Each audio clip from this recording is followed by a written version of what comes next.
Cities Skylines is a brand new addition to the city building genre, a clear attempt to compete with the widely popular SimCity series. But before we take a look at Skylines, there's some details I'd like to address about SimCity. It's no secret that Electronic Arts recently shut the doors of Maxis, the company responsible for the award-winning Sim game series, including SimCity, The Sims, SimEarth, and many others. However, EA had owned Maxis for several years prior, and during that time both SimCity 2013 and The Sims 4 were released. Both of these games were released with dozens of glaring issues. I earlier criticized The Sims 4 for its lack of simple components like toddlers and pools upon release, but many of these features were later patched in. However, in the case of SimCity 2013, the issues that most people had, excessive use of DRM, always online enforcement, small towns, and many others, were never fixed, or at least not fixed to the player's satisfaction. It was also largely criticized for its major divergence from SimCity 2000 through SimCity 4, the major predecessors in the series. Enter Cities Skylines, made by Colossal Order, the same company that developed the 2011 transport system building game Cities in Motion. Released on March 10th, Skylines makes a bold step into the city building genre, which has essentially become monopolized by EA and formerly Maxis. Ignoring the grammatically weird and very hard to say title, Cities Skylines? Is this game really worth your money? Colossal Order is not the biggest nor most well-known game studio around, so the question becomes, can a smaller studio dethrone the giant that was formerly known as Maxis? Let's take a look and find out. First thing you'll notice when you start the game is that it has a very bubbly, cartoony feel to it, much like SimCity and The Sims did and still kinda do. It's friendly, easy to use, and responsive. A nice welcome greeting. The game starts just like SimCity does. Okay, I'll save my comparisons to SimCity for later. With a plot of land. Terraforming is not the focus of the game, so I found myself unable to create mountains, volcanoes, forests, rivers, lakes, and so on. You're given a set of roads leading into your plot of land, a couple rail lines, some trees, and that's it. Good luck, says the game. I noticed a bit of a breakdown here. Putting aside my knowledge of SimCity on my first play, I didn't really know where to start. There are helpful tooltips now and then, but in general the game doesn't give you much direction. But I'll put this out into the thinking bin for now, we'll circle back to it later. Almost everything in Skylines requires a road connection. It's almost as if people have to get to their destination somehow. Plebeians. Anyhow, obviously things like landfills and housing require it, but more curiously, the power plant requires a road connection while water sources and sewage facilities do not. However, on my first play, I didn't really know what kind of roads to use. I'm a long-term planner, and while the thin 2-lane roads are great to start, I didn't really have any conception of how to build a good infrastructure base. I learned over time, but it was definitely not clear on my first play. Nothing in the game is really grid-based. You can build roads at curves, diagonals, and so on, and your zones mostly conform to the areas immediately at roadside.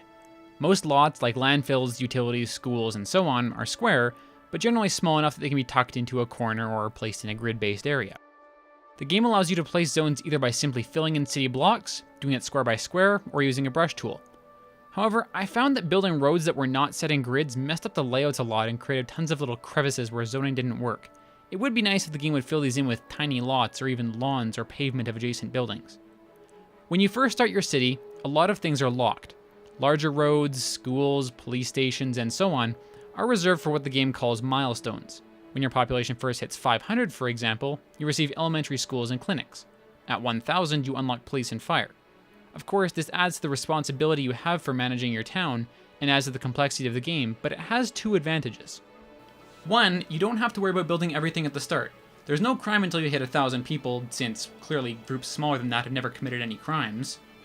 So you needn't worry about building a police station. The other advantage is that it gives the game a good opportunity to unlock things based on what you achieve so that you set yourself goals as you go along.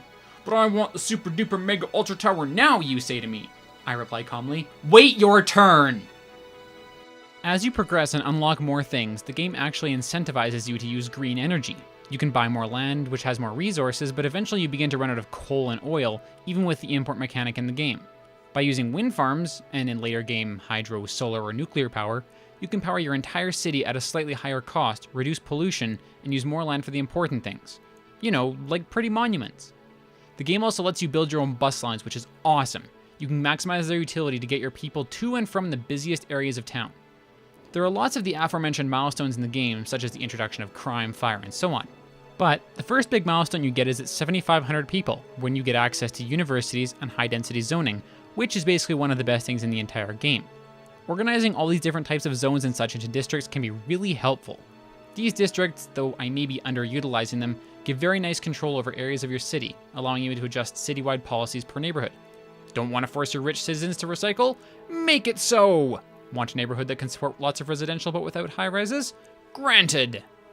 After the final milestone at 80,000 population, you're basically playing for achievements and size. Do you really want a city of egregious population? Well, now is your chance. Or maybe you want to unlock some of the monuments.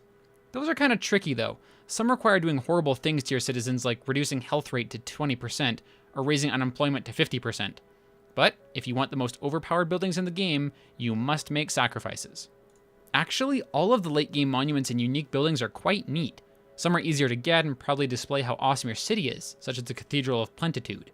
I actually very much enjoyed the fact that nearly all of the buildings are original designs instead of drawing from monuments in the real world, like the Washington Monument or Bank of China. All in all, the gameplay is ridiculously fun. Its pacing is really good and lets you stay engaged while still being mostly relaxed, and I rarely find myself without something to do. As long as there's money flowing in, I can occupy myself or simply let my city thrive. Skylines has a very rich feature set with lots of nifty tools to get the most out of your town. But first, I have to gripe about something. The controls in this game are... I'm used to hotkeying everything. Not quite like an RTS, but I like my QWE for residential, my R for roads, and every other key for optimal city building goodness. That, and the fact that I can't right-click to pan, is taken and is still taking some time to get used to. With that out of the way, we can get to the good part.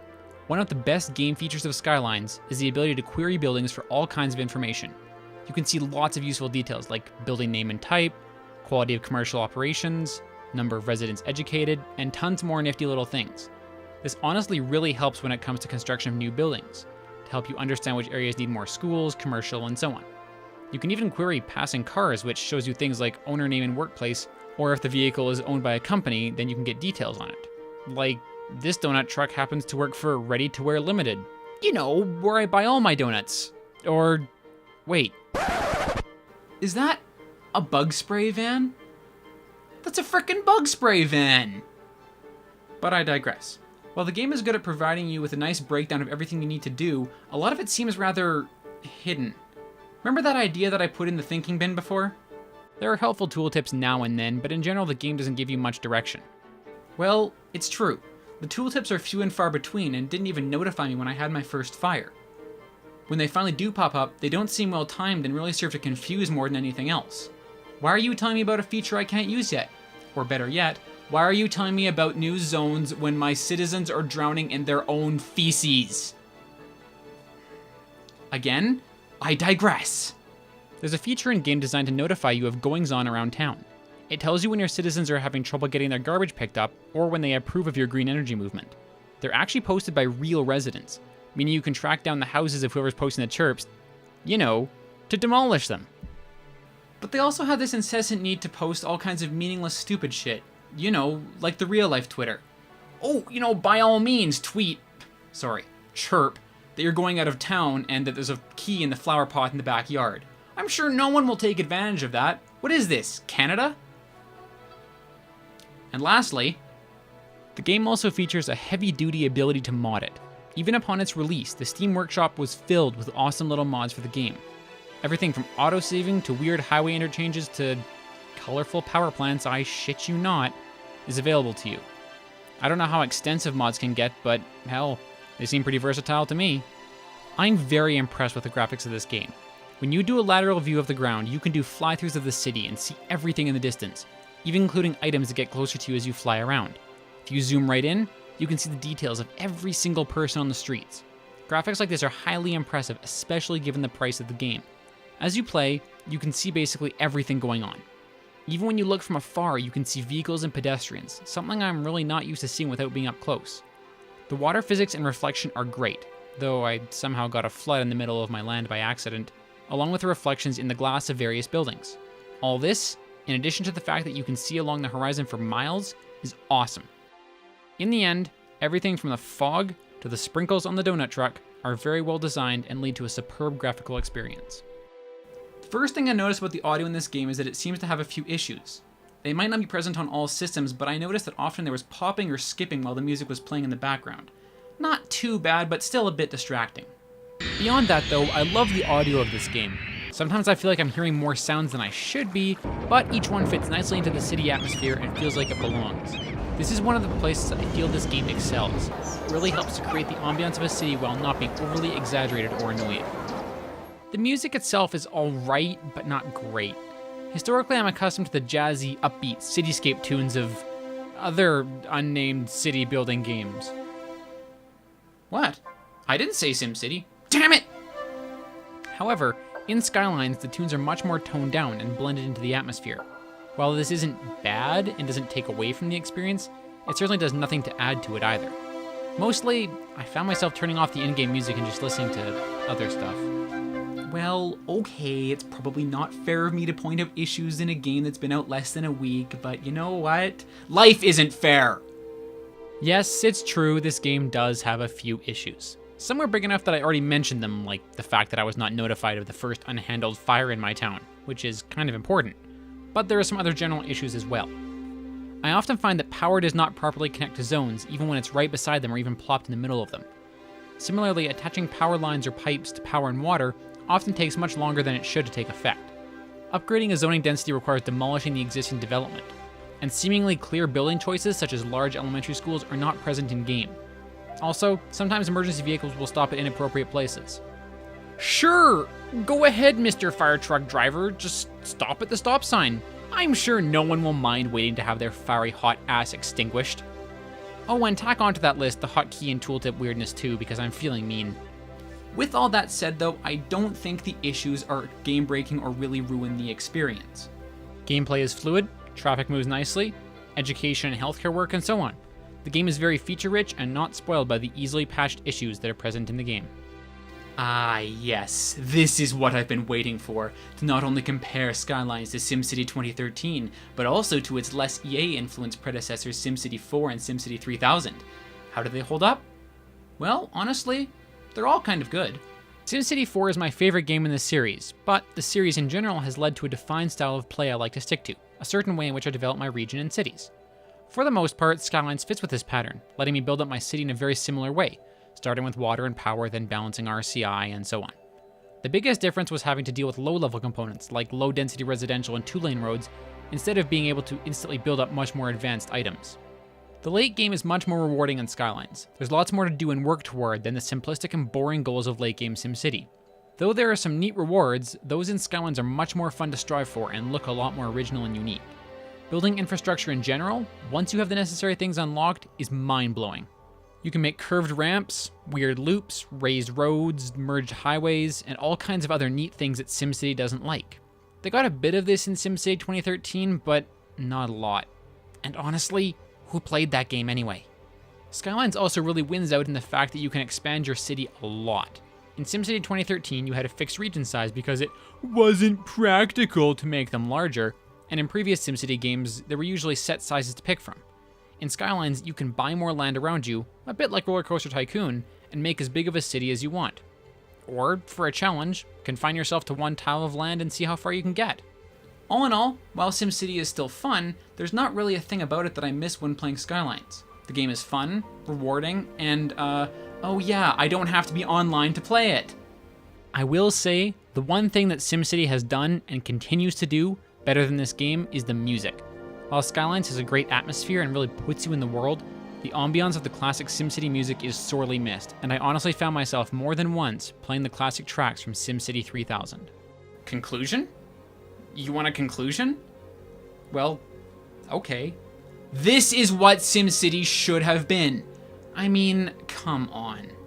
It's got all the basic features, water, power, and zoning, which have been staples of this genre for years, and yet, it was still able to take a step up and include the more recent features like sewage, curved roads, and finely tweaked transit. The game's atmosphere is great, letting you see for miles, expand your city's area, and design your city exactly how you want. SimCity was originally founded on the principle of having fun letting your imagination run free and develop its own world. Staying true to that vision, Skylines imposes few restrictions on your imagination, letting you construct a vast, fancy-free world of your own design. So, there you have it. This game is a masterpiece done right, staying true to the vision of what a city-building simulator should be. Take notes, EA. Without Maxis there to help you, perhaps you should look up to those who are doing things right. There's lots more I could say about this game. I feel like I didn't even get to cover half of it. But honestly, I suggest you just get out there and play it. At half the price of a typical AAA game, it's worth every penny, and anyone who enjoyed the sim games will have an absolute blast. And that's all I got, so thank you guys so much for watching. Let me know what you think of this game in the comments down below, and if you want to check out some of my other videos, you can do so, because they're plastered all over my face right now. And until next time, guys, I'll see you later.